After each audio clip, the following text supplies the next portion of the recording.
Hi guys, and welcome back to the MOCO Collective. Today is Sunday and I wanted to share with you what I am doing this week to live my best life. This week's focus is doing good to feel good. So a great example of why I want to be incorporating this more into my life is because I was working down at the new Auckland House Cafe and I just sat down and I was getting started to get on my laptop and do some work.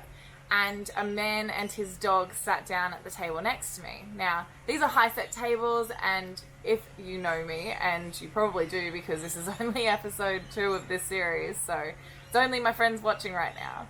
But basically, his little dog came over and started sniffing at my shoes. Being the dog person that I am, I was like, hey, can I pat your dog? And of course, he said yes because most people are really nice. And that in itself was a really nice thing for him to do for me. It was really lovely to just say hello to his little dog, and it made me super duper happy.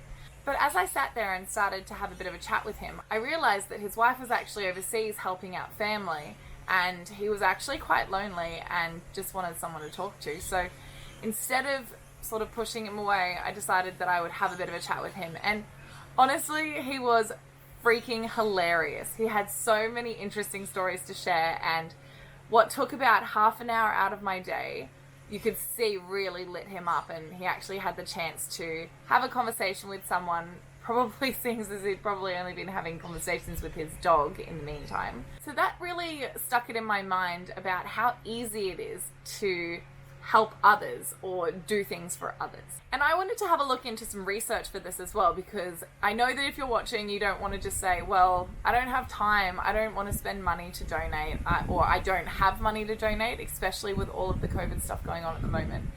And I thought I'd have a look into what are some of the potential health and wellness benefits, as well as why it can be a really good thing for you to do.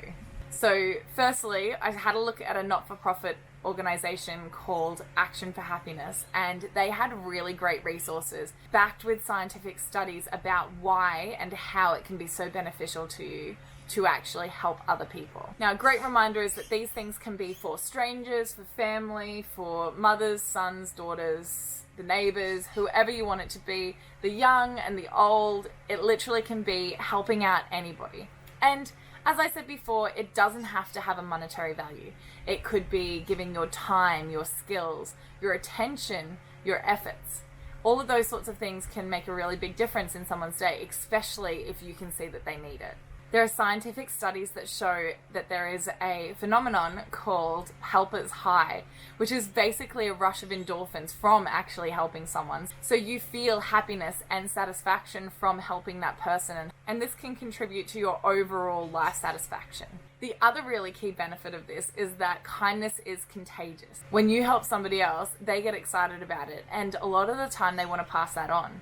You might see these in a lot of those Facebook stories where someone buys somebody a coffee and then they buy somebody else something, and it's just that roll-on effect where everybody starts helping everybody out. And it also helps us to meet one of our basic human needs, which is relatedness. Basically, it creates a local community of people who trust each other, who are looking out for each other, and putting others' needs first. In addition, happy people are more likely to help others. So it's a bit of a roll-on effect. You start helping others, you feel more happy, and then you continually do that because of that high. Now, this is not to be confused with putting yourself last all the time. You need to make sure that in helping other people, you are still achieving your own goals and making sure that you're doing the things that you want to do as well. Something that I've really struggled with for a lot of the time is that I will see somebody who needs something and I will drop everything I'm doing to help that person, even if I'm going to be the one that's missing out.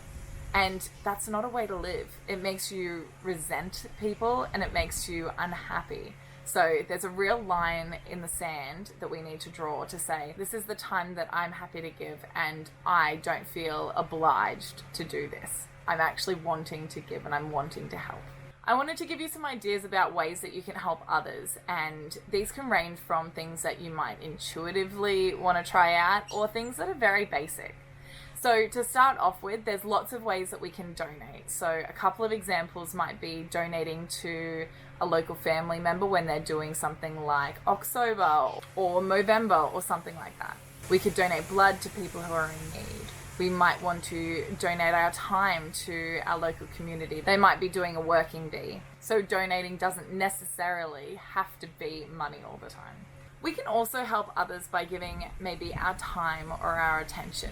They might have a problem that they need help with that we might be able to share our skills with. So I get quite often questions from parents who are just like, I don't know how to help my child with this maths concept. Can you help me figure out a way to do it? And it takes a bit of my time, but it's really easy to create a worksheet or explain the concept to them. As I'm sure you know by now, in building our house, we're currently living with my parents. So we haven't actually been asked specifically to do anything, but when we see an opportunity, we make sure that we take it to help them. So for example, they're doing major renovations out in the backyard, which is really exciting. And so Marty's engineering expertise was a really great help. We also make sure that if we're making a coffee, we make them one as well. Tonight we're making a roast for everybody. All of those sorts of little things that don't take any extra effort out of our day, but make them feel thought of, special and loved. This is something that's really close to my heart. I absolutely love the feeling of helping others, and I loved seeing other people help each other. Now, being a teacher, I can't help but give you some homework for the week. So take a chance this week to think about how you can help others in any way, small or big, to make them feel special, loved, and maybe a little bit less stressed. Maybe you'll get that helper's high too. I would love for you to share how you do so in the comments below. Down below, I've linked the information about Action for Happiness and the exact blog I read for you to find out more information. But honestly, they've got tons of information and some really awesome quotes that they share on their Instagram every day. We share a lot of our life over on the stories on Instagram at the MOCO Collective, so you can check us out over there if you want to see more of what we're doing. Alright, that is all for me for this week. I hope you have an awesome week helping other people out, and I will see you next week for my next Live Your Best Life tip.